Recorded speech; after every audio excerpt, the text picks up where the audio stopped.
Welcome to Whiteboard Wednesday, part 2 of Better You.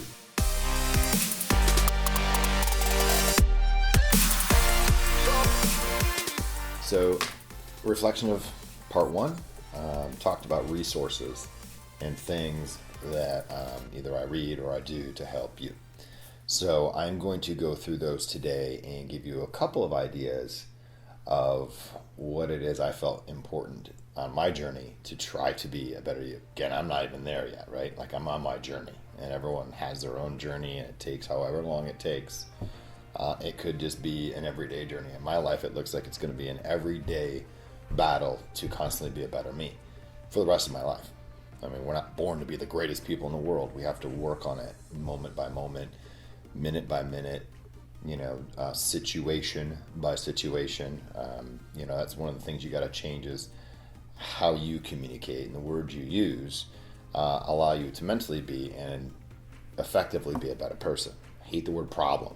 I don't like the word hate. So we use situations, solutions. I teach my children the same thing. There isn't a problem.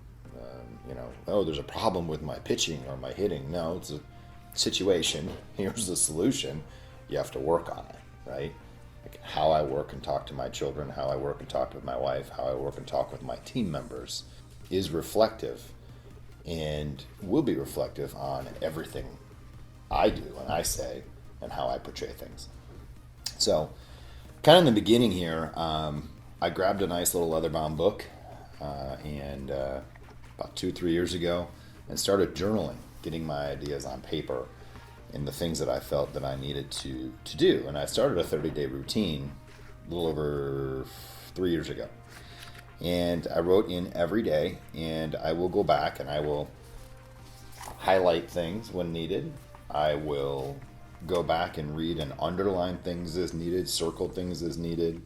I found out that I also use different colored pens, and those pens can also be evolved around my emotions. So if it's red or green or blue or yellow, again, I'm only telling you these things because they seem to be helping me. And I know that I've read and listened to some pretty grand people in the world.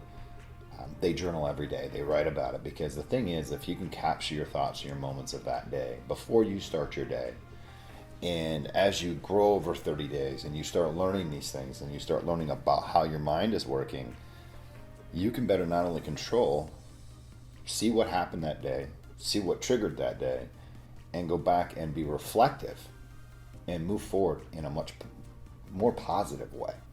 So again, I journal constantly, and I think it's important. One is just for me. It doesn't always have to be about everybody else, right? This is about being a better you, not being a better everybody, right? Can't be great to everyone. So that's what I do, and it's helped me. 30-day regimen. Even if you do 3 or 4 times a week, if you just can't get into doing it every day, you can't find the time, 3 or 4 days a week is still very, very important. And as you reflect back that month, you'll see where you did, where your pitfalls were, where your downfalls, or you're sad that day and why you were sad, what was going on, or happy, what made you happy. And these are triggers. And so we want to learn our triggers to be better us, right? Like to be better people, to be better to ourselves in order to be better for everyone else. So we need to know our triggers. We need to know what makes us happy. With that said, there's an excellent author, Gary Chapman, and I'm surprised a lot of people don't know about all these books, but I've read every one of them at least twice. Underlined, circled, highlighted, everything I can to go back to use this as a piece. Now this one is the 5 love languages of children. And they have them for marital, they have them for business. Gary Chapman, and again, you'll see this was a reference in our blog. Unbelievable. I mean, if you're having a hard time or a rough time connecting with your kids and you're trying to become a better you and you're frustrated, they're not listening, everything is just going haywire, sometimes take a book, grab a glass of wine at night, take a peek through and just start reading. It's a super easy read, but boy, did it open my eyes. I didn't realize that my 2 sons are so different in so many ways, and to communicate to them, being part of a better you is understanding what you need to do to communicate better to them. So that's one good piece. I wanted to share that with you. And again, every child's different, every situation's different. So I think what it is with your reflection, you have to figure out what's important to you. If all this isn't important to you, skip the video. If it is, then listen and look at some of the references. Take a chance. Buy a book. I mean, Amazon has these books for $5 to $8, and it takes 2 to 4 hours of your time to be a better you. Is it worth it? I think it is. Another good book I had picked up, and it's kind of interesting. It's very, very easy to read in one sit down, actually, for an hour and a half to 2 hours. When the Dream is Big Enough. What I like about it is it talks about reflection. It talks about what is important, prioritizing your life so that you can accomplish tasks easily.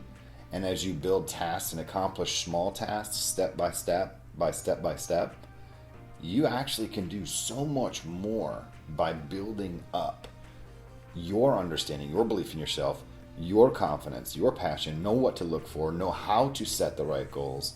It actually is pretty boiled down, and there's some excellent references in the back of the book of daily doses of inspiration. I'm a big one on positive affirmations.